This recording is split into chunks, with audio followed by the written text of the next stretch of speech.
Okay, I'm working on 94 Oldsmobile Cutlass Supreme with a 3.1.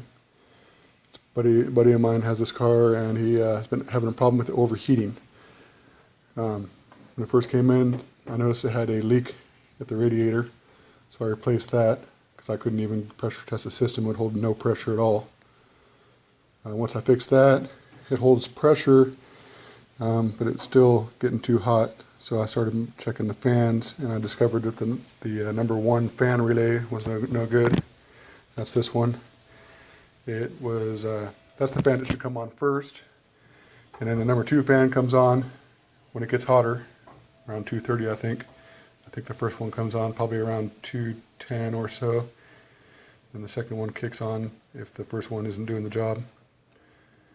So after I fixed that, it still has a problem when it's running. When you first start it up, even when it's cold, the cooling system pressurizes immediately.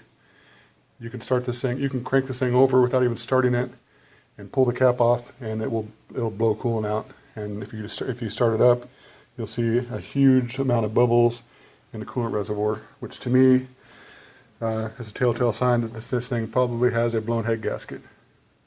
So I've been thinking about an easy way to test for a blown head gasket. Obviously I can do a compression test, but I have all the spark plugs out right now. I was thinking that if I crank it over with the spark plugs out, it's not building any pressure in the cooling system. I'm using a remote starter switch, but you can have a buddy help you if you don't have one of those.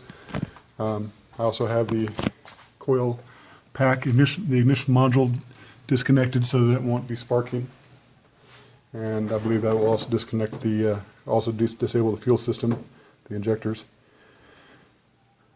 So my theory is I'm going to put each spark plug back in one at a time. As soon as I put the spark plug in that has a leak, it will start building pressure here. Because right now, all the pressure obviously is coming out of the spark plug holes. It's going to take the path of least resistance. But if I close the system by putting the spark plug back in, if I close that cylinder off, the compression will have, if it has a leak, it will escape through the head gasket into the cooling system. So I'm going to start putting each spark plug back in one at a time. It does help putting a spark plug in, because if it starts to get bound up, the boot will start spinning on the plug, typically. Once I have the plug started, then I can go ahead and tighten it up with the socket.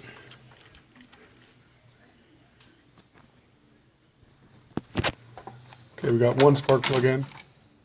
Let's crank it over and see what happens. My neutral state starter switch, my remote starter switch came disconnected here. There we go.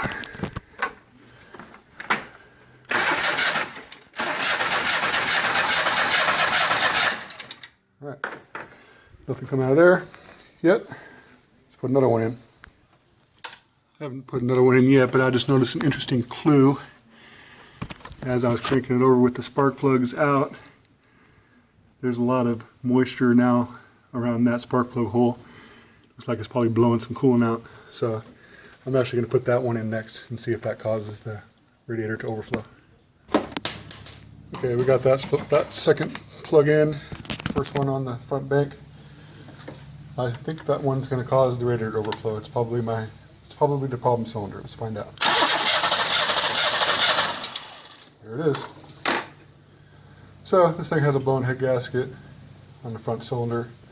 I will keep on going. I'll take that one back out, and I will do the same thing on all the back spark plugs to make sure that none of those have a problem as well. But we have now diagnosed a blown head gasket.